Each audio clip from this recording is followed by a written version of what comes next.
Hello and welcome to SEC Basketball Predictions at Southeastern 16. I'm your host, Chris Lee, joined by Blake Lovell and Max Barr. Today's prediction, Thursday's 6:10 Central game between 10th seeded Arkansas, number 7 Kansas. You can catch that on CBS in Providence.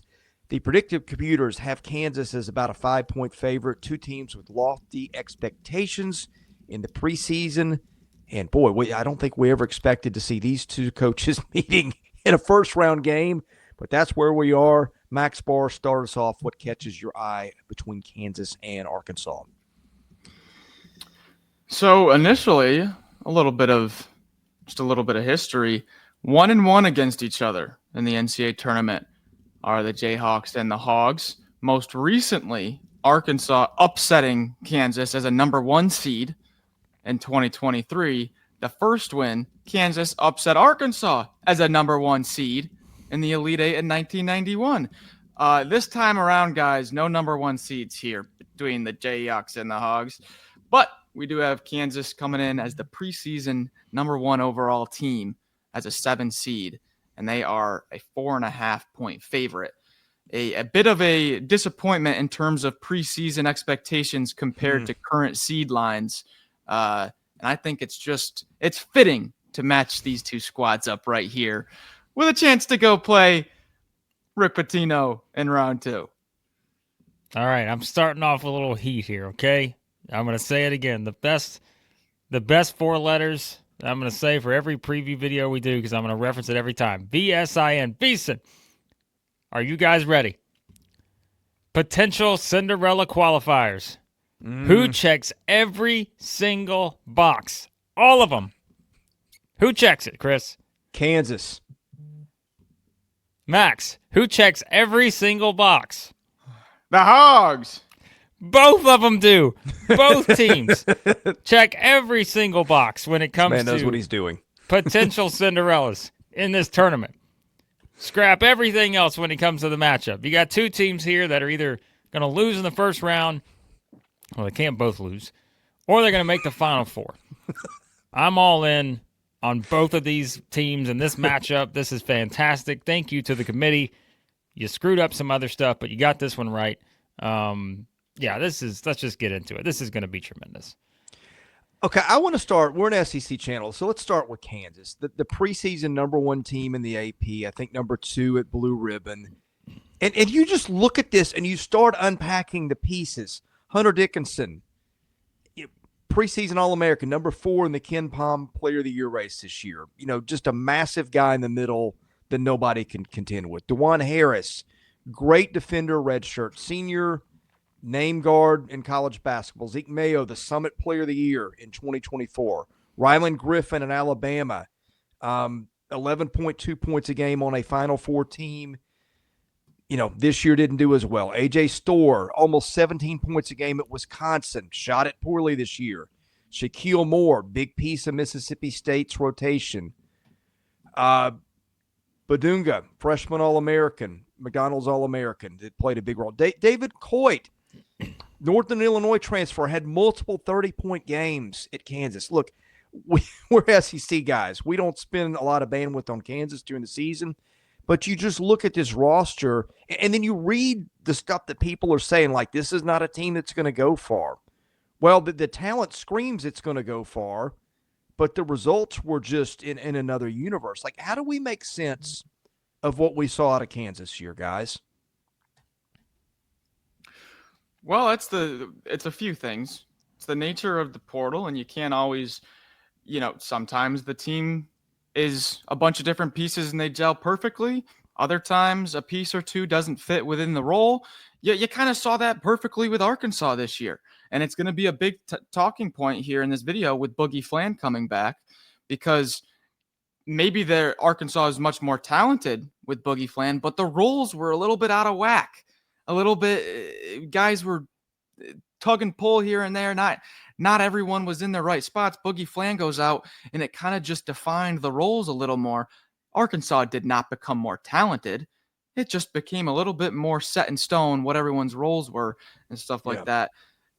Shaq Moore going down for the season, that hurts hurts their backcourt depth for the Jayhawks. So that put a little wrinkle into the season. AJ Storr shooting a little bit more poorly than he did at Wisconsin. That has a factor. But these teams are in similar spots this year where they had to deal with a lot of outside noise based on their results. You had Bill Self releasing a statement after losing the home game. I think it was their third home loss. He releases the statement.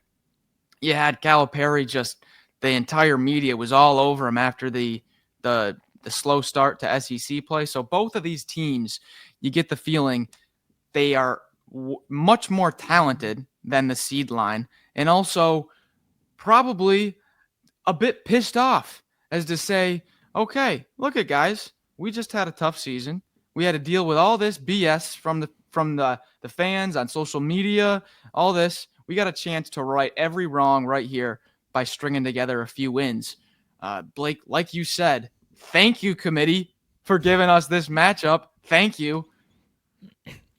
I just feel like there's so many different potential outcomes here because, again, inconsistency has been the theme for both these two teams this season. And, like we said, I mean, there's just a variety of reasons for that. And now, it's like, okay, now you give us another reason to just add another little wrinkle, and that is the Boogie Flan return, to where, okay, how do we look at this? Because we feel like we figured out Arkansas finally when it comes to how they finish the season. But now we have to sort of rethink, okay, what are we going to get in this game? Because this is the game that matters most. And I think that's where I have a tough time knowing exactly what we're going to see from Arkansas here, because we know what the reaction is going to be. If they come out and struggle offensively, it seems like they're not in a rhythm. Well, why did Cal do this? We should have just did this. If it works out well, then okay, hey, we are going to the Final Four because we got Boogie back and it all looks good. Like everybody else is playing their role and all that. And again, I know Kansas has not been what we thought they'd be this season, but I also know that, Hunter Dickinson's got a little success in this tournament. And I think that's one, too, where I'm curious because Arkansas's strength has been defense, right? We talked about it all year. Like, this is a team, even when they were struggling, we're like, man, if they could just find something offensively, their defense, like, they're a team that I think better defensively than I thought they would be, because we always say, like, when you have putting the team together, sometimes it's much easier to get the buy-in on offense than it is on defense. But Cal did a good job early, I think, of recognizing, okay, we got some guys who are going to get after you defensively. And, they were able to kind of use that to their strength and be able to, again, I think, win some games just purely on their defensive ability. And so how does it play out here? Because you've got two teams who are really good on that side. I can't imagine this is a game we're all expecting to get into the 80s or anything like that based on the way these two teams are defending. So I think that's going to be the thing for me. When I look at it, can Arkansas keep that rhythm going defensively? I know all the attention is going to be offensively. What does it look like with Boogie Flan back? But I think keeping that same sort of attention to detail that I think they've been pretty good at defensively to me is going to decide whether Arkansas wins this game or not.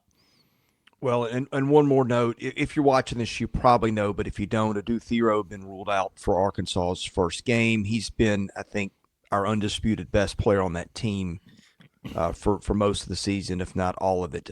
Gentlemen, just start at what are some things you're watching for that will determine the outcome of this game? For me, it's the matchup between Hunter Dickinson and Jonas Adu, because Adu has really been good the past few games. Dealt with the injuries to begin the year, was not himself, not even close. And you've seen how much better he's made Arkansas over the past few games. However, rewind to last year in this time, Adu against Creighton and Ryan Kalkbrenner, 17 minutes, 4 points, 3 rebounds. Against Purdue and Zach Edey, 10 minutes, 0 points, 2 rebounds. Hunter Dickinson, I feel like, is going to dominate this matchup. We've seen it happen time and time again. Adu, just not a physical big guy. He likes the mid-range shot. He likes that push shot, not really a back you down and push you under the basket so he can get like a baby hook or something at like Dickinson will do. Much more of a finesse big, and I think this is I think this screams like 20 and 15 type of game from Hunter Dickinson.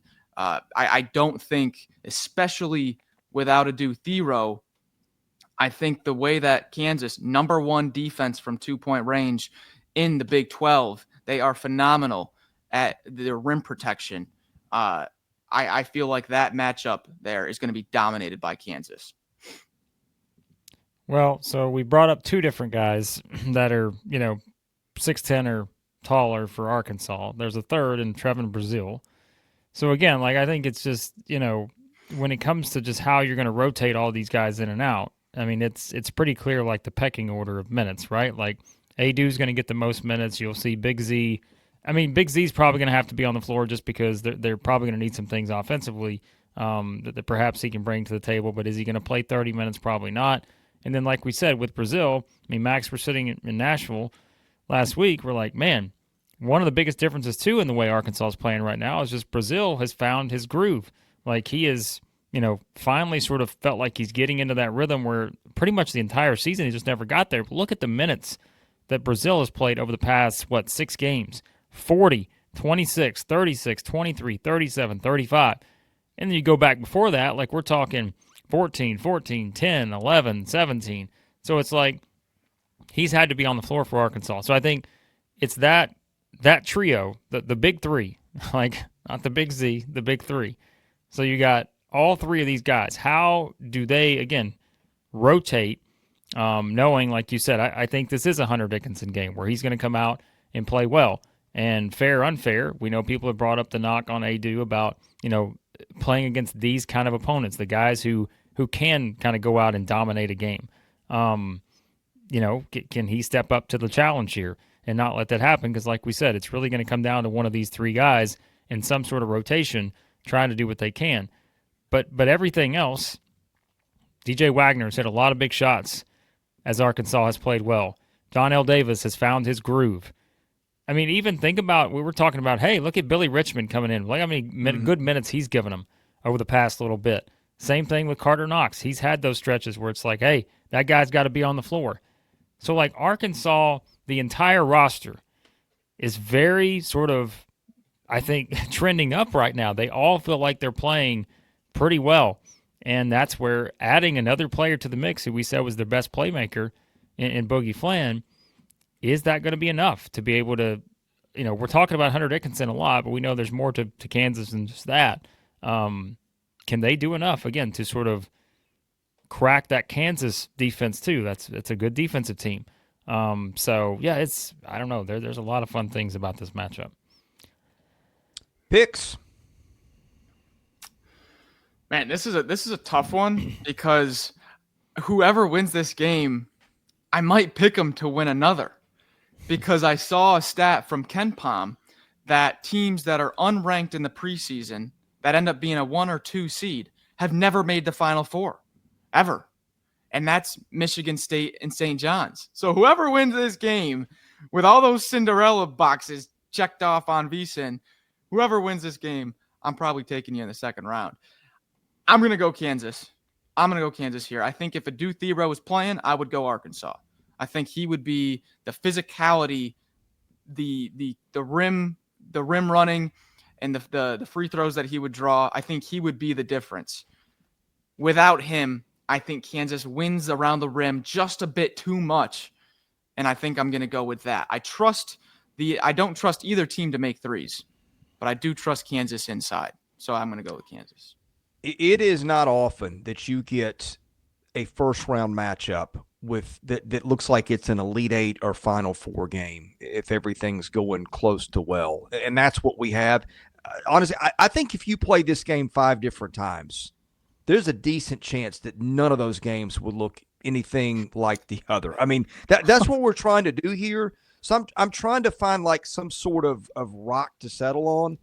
And I think when brackets, if you don't pick Kansas to win a game, they could be in the Final Four. Nobody believes it right now. Then you're really screwed. I look in these situations. I look at top-end talent. Both of them have got plenty of it. But Kansas was preseason number 1. That's pretty loud. Bill Self is also pretty loud. I believe, let me check this. Bill Self, and he's been at Kansas the entire time, I think has not lost his first NCAA tournament game since 2006, if I'm reading this correctly. Of course, they didn't play in 2020. I'm going to go with that, but no outcome here would surprise me. Yeah, I mean, it's do you trust John Calipari in round one, or do you trust Bill Self more in round one? I mean, yeah, recent history tells us who we should trust more. I feel like in that scenario, right? And again, I think it's just like we said with Arkansas. The problem is you just don't know exactly what it's going to look like when they, how is he going to rotate Boogie Flan back in? Like, what is the rotation going to look like? I feel like is kind of what we're looking at here, right? We don't know, and I think that's certainly one of the things here that, and Kansas, like you said, Chris, we may have said it in this video or another video, like they're the most experienced team in this field. And I think that certainly accounts for something. Again, going up against a team that just does not have that same level of experience. So I say all that to tell you that I'm going to pick the Hogs because I've seen Arkansas in this spot before where people doubt them in a tournament setting, and my goodness, how many times have I seen them come up and find ways to win? And I really liked what I've seen from them down the stretch here. And I think that does matter somewhat when you get into this tournament now. I know they had the South Carolina game, but if you just sort of remove just absolutely laying an egg, 3 weeks ago or whatever, I mean, they have played some really, really, really good basketball. They lost at the buzzer to Ole Miss in the SEC tournament. And I feel like there are still those stretches that we saw in that second South Carolina game where we're going to look up and be like, oh boy, they just went 10 minutes without scoring. That could happen here. I suppose it could happen. But I don't know, guys. I like the way Arkansas has been playing, and I'll take a shot on picking the Hogs here. Hey, if you like ranges of outcomes and trying to figure out how to beat the bracket, you're going to love these two teams. And the other thing that you're going to love is bracket bids. And I want to give Blake a minute to tell folks about a sponsor, which they are sponsored, but I'm fascinated to see what happens with these two teams in our bracket bids competition. Enter into the free pick'em contest, start an auction draft league, and do it all over at Bracket Bids. Again, they'll give you all the details over there that you need to get yourself up and going with the league. If you decide to start it for league play, use that promo code SC16 for 40% off. SC16, 40% off. Download the Bracket Bids app today or visit them at bracketbids.com. All right, I'm Chris Lee at Southeastern 16 for Max Barr, Blake Lovell. Thanks for watching. We'll see you again soon with more NCAA tournament content here at our channel.